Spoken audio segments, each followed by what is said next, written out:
जय माता दी। आप सभी भक्तजन कैसे हैं? हमको आशा है कि हमारी माता रानी की कृपा से, हमारे शिव जी की कृपा से आप सभी लोग अच्छे ही होंगे। आज मैं फाल्गुन मास के कृष्ण पक्ष की एकादशी के शुभ मुहूर्त एवं व्रत कथा बताने जा रही हूँ और पारण कब है वो भी बताने जा रही हूँ। 6 मार्च को 6:06 पे सुबह एकादशी प्रारंभ हो जाएगी, जो कि 7 मार्च को 4:13 पे समाप्त हो जाएगी। इस एकादशी का नाम है विजया एकादशी। 6 मार्च को एकादशी बुधवार के दिन रखा जाएगा। इस व्रत को करने से विष्णु भगवान प्रसन्न होते हैं, उनकी पूजा करना चाहिए, आराधना तो शुभ फल की प्राप्ति होती है। 6:41 से 9:37 तक पूजा का शुभ मुहूर्त रहेगा। विजया एकादशी का पारण है 7 मार्च को दोपहर 1:44 से 4:05 तक रहेगा। इस बार एकादशी का पारण दोपहर को पड़ रहा है, इसलिए थोड़ा आपको कष्ट उठाना पड़ सकता है। अब पूजा विधि क्या है?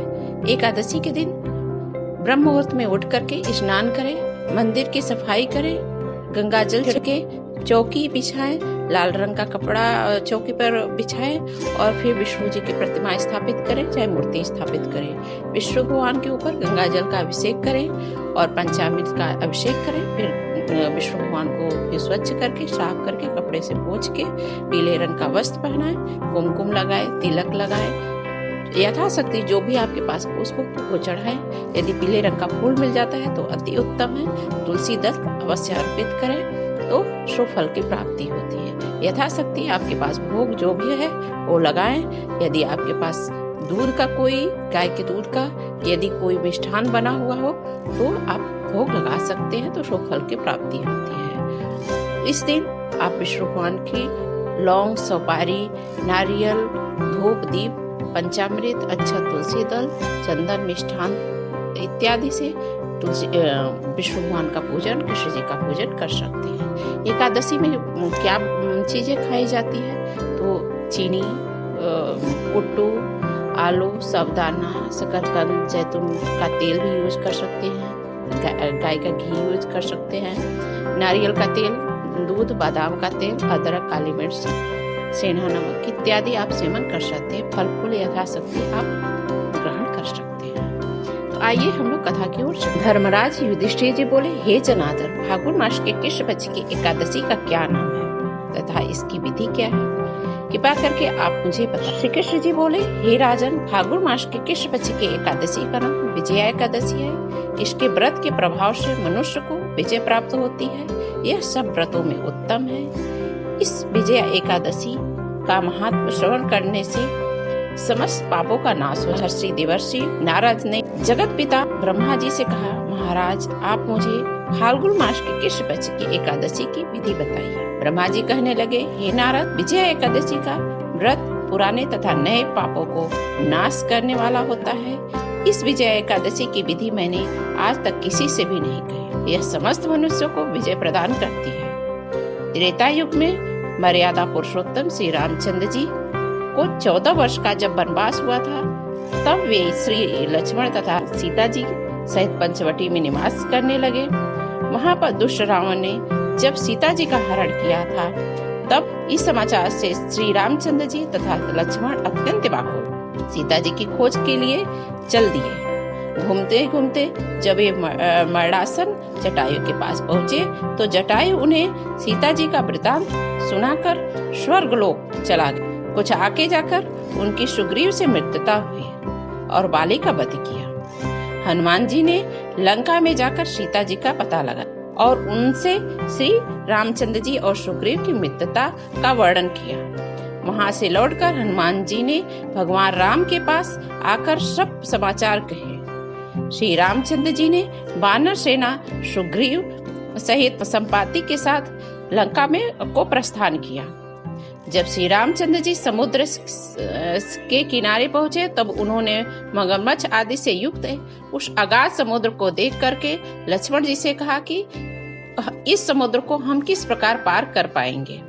श्री लक्ष्मण जी ने कहा, हे पुराण पुरुषोत्तम, आप आदि पुरुष हैं, सब कुछ जानने वाले हैं। यहाँ से आधा योजन दूर पर कुमारी द्वीप में वक्दालच्छ नाम के मुनि रहते हैं। उन्होंने अनेक ब्रह्म देखे हैं। आप उनके पास जाकर के इसका उपाय पूछिए। लक्ष्मण जी ने इस प्रकार के वचन सुनकर श्री रामचंद्र जी वक्दालच्छ ऋषि के पास गए और उनको प्रणाम करके बैठ गए। मुनि ने भी उनको मनुष्य रूप धारण किए हुए पुराण पुरुषोत्तम समझ करके उनसे पूछा कि हे राम, आप आने का कारण बताइए। रामचंद्र जी कहने लगे, हे ऋषि, मैं अपनी सेना सहित यहाँ पर आया हूँ और राक्षसों को जीतने के लिए लंका जा रहा। आप कृपा करके समुद्र पार करने का कोई उपाय बताइए। मैं इस कारण आपके पास आया। वक्दालच्छ ऋषि बोले, हे राम, फाल्गुन मास के कृष्ण पक्ष की एकादशी का उत्तम व्रत करने से निश्चय ही विजय की प्राप्ति होगी। साथ ही आप समुद्र अवश्य पार कर पाएंगे।